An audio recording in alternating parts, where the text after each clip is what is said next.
Hey guys, we're here with another Foundations video where we are going to talk about using resonance in vocals. Resonance is the intensity and quality of the tone you hear when you sing or speak. The tone you create depends on how the sound waves from your vocal cords travel inside your head and chest as you sing. Resonance is important because it's what adds color, quality, power, and richness to your voice. Ultimately, resonance determines your tone. When you can better understand how to change up and move your resonance around, you'll have a lot more control over the tone that your voice produces. When you aren't creating or directing resonance properly, your voice can sound weak, muddy, or even strained. And for example, have you ever felt like you're screaming when trying to hit a high note? This may be because you're only using your chest resonance. You have several different resonators at your disposal, including head, chest, and your pharyngeal or nasal, which we will go over. Our goal is to create a strong yet pleasing tone with our vocals in order to lead our congregations well in worship. What we are aiming for is a clear, balanced, and forward resonance. Depending on what song you are singing, you will use different or mixed parts of your resonance to create the best tone. What we want to avoid is too much of the airy, nasal, and straining sounds. What we are not trying to do is change your voice. Each voice has a God given uniqueness to it, and the goal with resonance is to enrich the vocals that you already have. Now let's talk about how resonance feels. Typically, resonance is going to feel like a buzzing, and the way we get great resonance is by directing our sound towards more hard surfaces. Just like when you sing in an empty room, the sound is able to bounce off all of the hard surfaces, creating a rich tone that fills the room. The bones and cavities inside your head, your cheeks, nose, and the hard palate towards the front of your mouth create a similar effect. So let's look at an exercise that will help you see what resonance feels like. And when you're doing this exercise, make sure to pay attention to where you're feeling the buzzing. So when you start lower in the scale, you're going to feel it in your chest. And as you go up, you should feel it in your throat, mouth, teeth, nose, behind your eyes, and even up into your forehead as you get up into the higher end of that scale.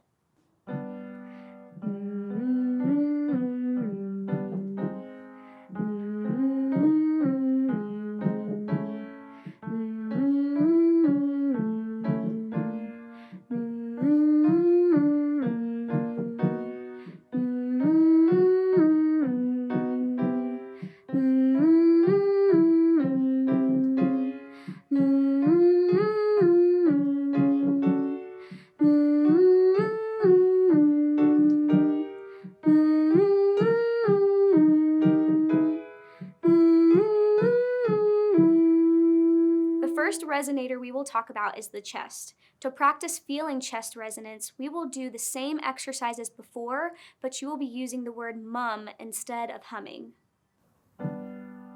Mum, mum, mum, mum, mum. Mum, mum, mum, mum, mum. Mum, mum, mum, mum, mum. Mum, mum, mum, mum, mum.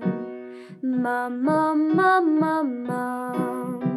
Mum, mum, mum, mum, mum. For an example of a song with a lot of chest resonance, we will look at the verse of In the Hands of Christ My King.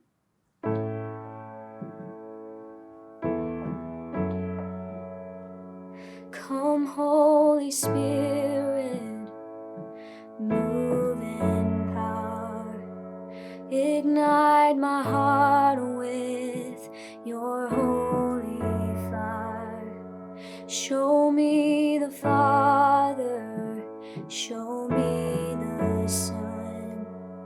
Revive my soul again, oh Spirit, come. With chest resonance, we want the direction of our sound to be going out mostly through the roof of our mouth and not too much in the nasal cavity. If you are having trouble with low resonance or low notes, you may need to direct your voice away from the nasal cavity and more into the chest and throat, as lower notes resonate better in these lower areas. For head resonance in our context, this is going to be more for female vocalists, as typically guys are singing mostly in their chest and nasal resonators. So hold on, guys, because we are going to be talking about that next. Ladies with the head voice, this is going to feel like a slight buzzing behind your eyes and up into your forehead. In our worship context, head voice can be great as long as it is resonating well. What I mean by this is that we want to avoid too much of that airy sound we mentioned earlier. You can help get rid of that airy sound by pushing your resonance more towards the front of your eyes and forehead. We get that airy tone when the sound waves are stuck more towards the back of our throat.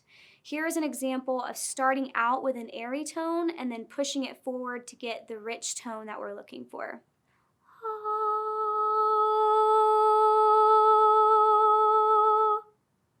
Typically, we're going to want to save head voice for moments in a song that are meant to be soft. For example, verse 1 of What a Beautiful Name. You were the Word at the beginning, one with God the Lord Most High.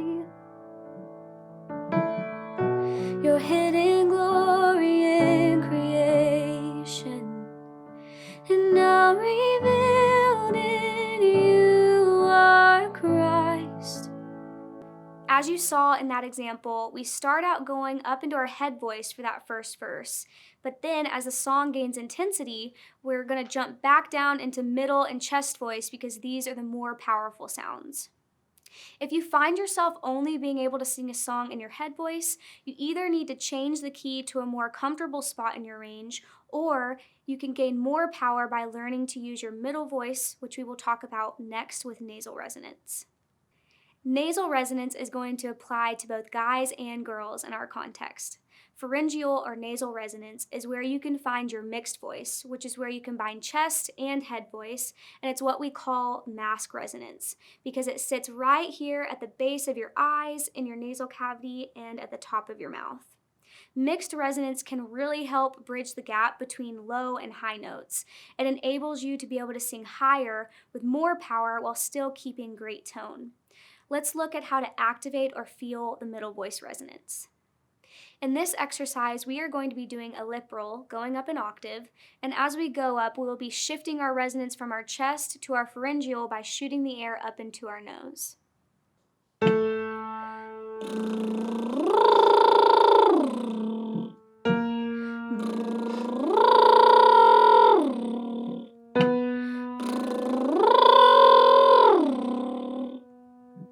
For our next example, I will show you the difference between singing verse 1b of Yet Not I But Christ Through Me in chest voice and then in middle voice. To this I hold, my hope is only Jesus, for my life is wholly bound to His. To this I hold, my hope is only Jesus, for my life is wholly bound to His. You can hear that in that first example, all of my resonance was sitting in my chest and the tone was noticeably more harsh and it felt very straining to me in my throat and my chest. However, when I jumped up into middle voice on that top note, there's still power, but the tone is more pleasing to the ear and it did not feel as straining for me. One thing we want to avoid when using our nasal resonance is having an exaggerated nasal tone, and here is an example of what that sounds like. If you find yourself struggling with this, you can do this nose plugging exercise that I'm about to show you. If you have enough air or resonance going through your mouth, your sound shouldn't change very much at all when you plug your nose. But if you plug your nose and the sound drastically changes to a nasally sound, then you might be pushing too much air into the nasal cavity. If you find yourself in this spot, work on adjusting some of your resonance back down through the roof of your mouth. This will help create the good nasal balance that we're looking for.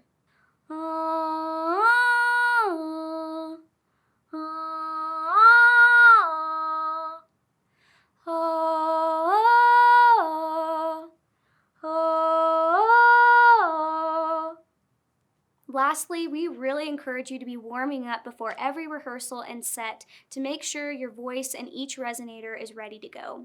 You can use the ones we talked about today, and we will also link other useful resources to this video. We hope that this video has been helpful to you and gives you some practical ways to control the resonance in your voice. If you have any questions about this content, please feel free to reach out to us at worship@grace-bible.org, and we'll see you next time.